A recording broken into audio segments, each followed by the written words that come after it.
If you want to stay updated, make sure to subscribe and click that notification bell to get the videos as soon as they upload.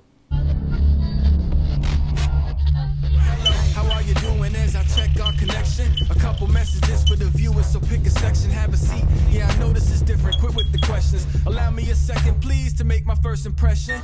YouTube, what up? Welcome back to another Pounds 978 custom video. And today I want to talk to you guys about Spider-Raptor. This piece was commissioned by a friend of mine who comes all the time to commission Spider-Man figures. So I couldn't have been happier to make it for anyone else.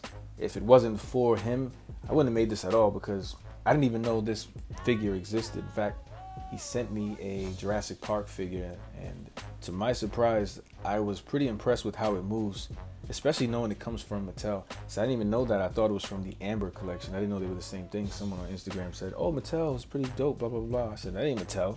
I was like, "That ain't Mattel. This is the Amber collection." He was like, "Yeah, they're the same company." And so he proved me wrong. I mean, the more you know, right? I mean, you learn something every day. But again, for it to be from Mattel, it's pretty impressive. The tail is bendy. The neck has a lot of articulation. This had a mouth, but I closed it up to make it look like he had a mask on. The toe is articulate. There's a lot of cool things about this figure. There's a lot of cool things about this character. As a matter of fact, this was created by Jerome K Moore. I found this over on DeviantArt, but you could follow him on Instagram if you like and see some more cool stuff. But this was created for a cartoon show for Marvel.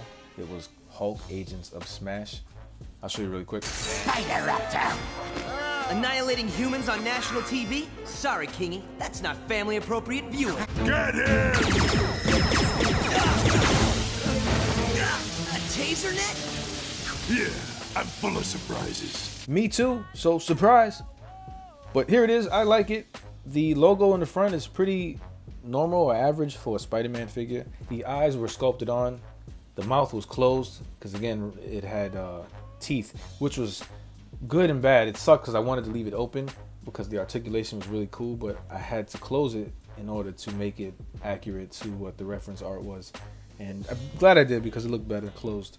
One issue I'll say that I had with this figure is with the tail. Because it's bendy and made from like a rubber type of material, it was very hard to keep the paint that I use normally on the tail. Now, if you're asking, the paint is Model Masters acrylic made by Testers. Everyone's always asking me, and I don't answer the question because one, Testers doesn't sponsor me, and two, I already tell you guys all the time, so it gets repetitive. But Testers Model Masters acrylic, if you're interested. Acrylic, not enamel. Just remember that key, not enamel. Back logo, same thing. So the entire figure is painted with Model Masters acrylic, minus the tail. The tail had to be done differently.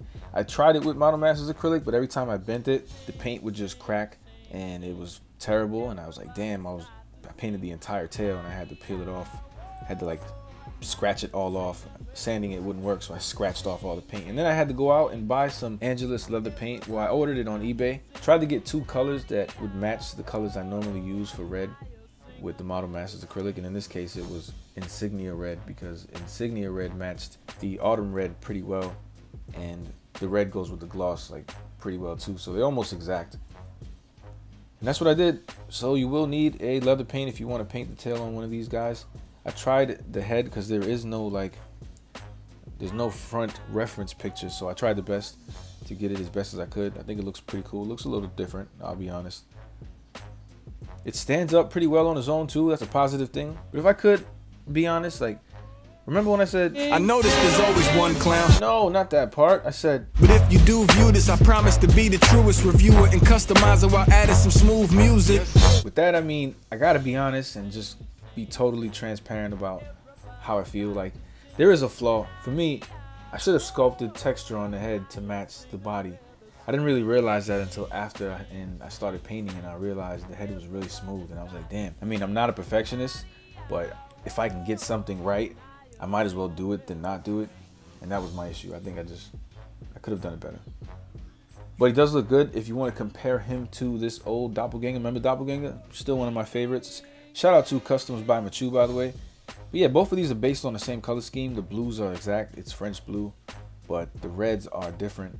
The red on Doppelganger is Guards red, whereas on the Raptor it's Insignia red. So it's a little darker. It's like just one shade darker. You could add black to Guards red and get Insignia red, for the record. But let's put him on the back of Spider-Raptor to see if he can hold another figure on his back standing on his own, because I'm pretty sure he can.